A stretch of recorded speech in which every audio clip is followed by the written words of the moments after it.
llegar o está llegando Yamandu Orsi, pero claramente hay un escenario que se va perfilando, Eduardo. Ya estabas en tu computadora procesando los datos. ¿Ante qué escenario estamos?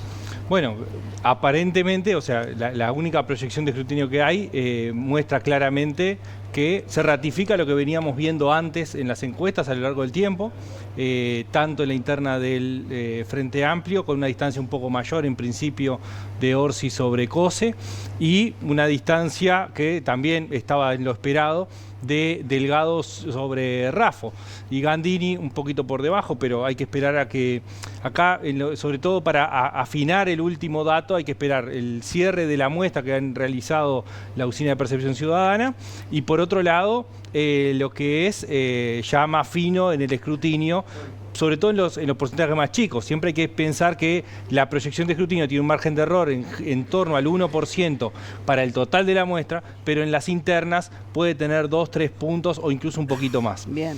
Lo que queda es también ratificado en la interna del Partido Colorado que Ojeda termina en un primer lugar en principio, y que la distancia no es concluyente, es decir, con estos datos sí, no está dada las características que hablábamos más temprano con Nicolás en cuanto a lo formal de tener más del 40% claro, con 10 de ventaja o más del 50%. Bueno, eso no se está dando. Exacto.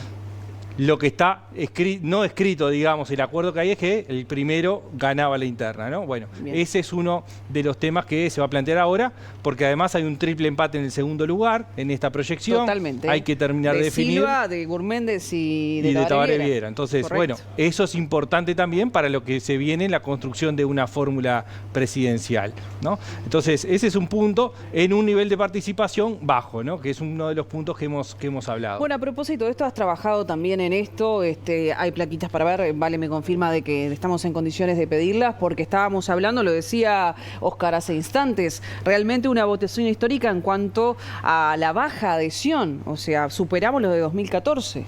Sí.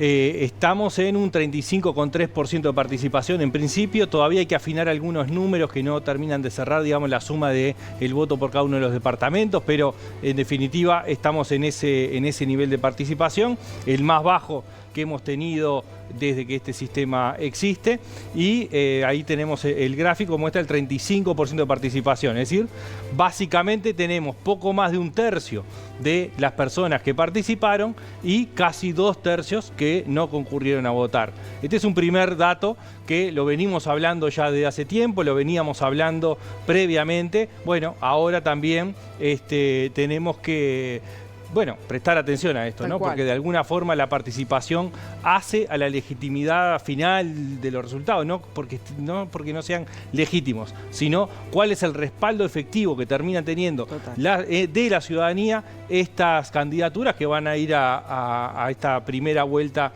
de octubre. Y ahí tendrá peso, evidentemente, lo que hacen los políticos de nuestro país en campaña, ¿no? Para sumar adhesiones, incluso en elecciones que son voluntarias, porque argumentos sobre la mesa hubo, y muchos.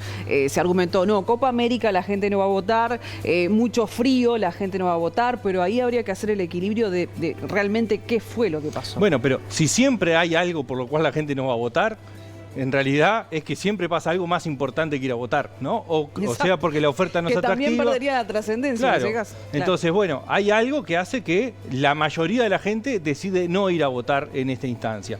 Desinterés, porque sea que no le cambia la vida, porque es más importante, bueno, las vacaciones o la... También eso. No, también, ¿no? Se fueron sumando. Pero si tenemos 3 elecciones que votan entre 35 y 40%, y a las anteriores era 45%, no siempre hay mundiales, no siempre hay Copa América, no siempre, ¿no? Siempre podemos encontrarle una causa. Pero si siempre se repite es que las causas son más profundas que la coyuntura. No sé si tenemos la otra placa para mostrar un poco lo que ha sido la evolución de la participación en las elecciones internas.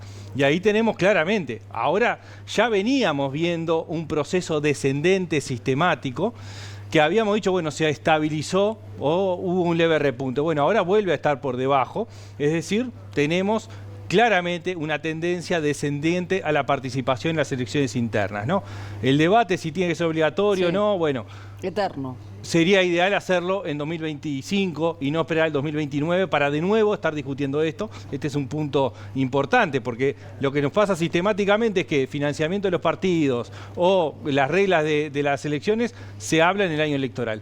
Bueno, es un mensaje importante este para lo que estamos viviendo.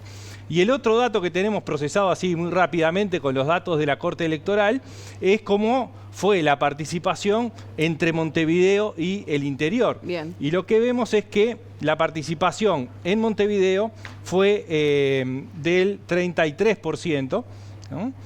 Y en el interior un 37%. Esto es bastante habitual, que haya más participación en el interior que en Montevideo, y resulta interesante, por lo menos preliminarmente, que la caída en la votación en Montevideo y en Canelones es de la menor caída que ha habido cuando vemos cada uno de los departamentos por separado, ¿no? Ha habido caídas mucho más importantes en otros departamentos, mientras que Montevideo, Canelones y Salto son los que menos caída de participación han tenido. Casualmente son los 3 departamentos donde las intendencias son del Frente Amplio, donde era una interna más atractiva para ir a votar que la interna del Partido Nacional, pensando en la lógica de elección nacional, ¿no? No en lo que hablamos de lo departamental. Pero en principio también habría una caída de la participación en lo departamental, porque los departamentos, decía, los que menos cayeron son Montevideo, Canelones y Salto, los que menos cayeron en participación. En el resto hubo más caída de participación, ¿no? Entonces, probablemente ese peso de lo departamental se refleje cuando podamos ver el escrutinio definitivo. Tal cual. Bueno, seguiremos entonces atentamente los datos.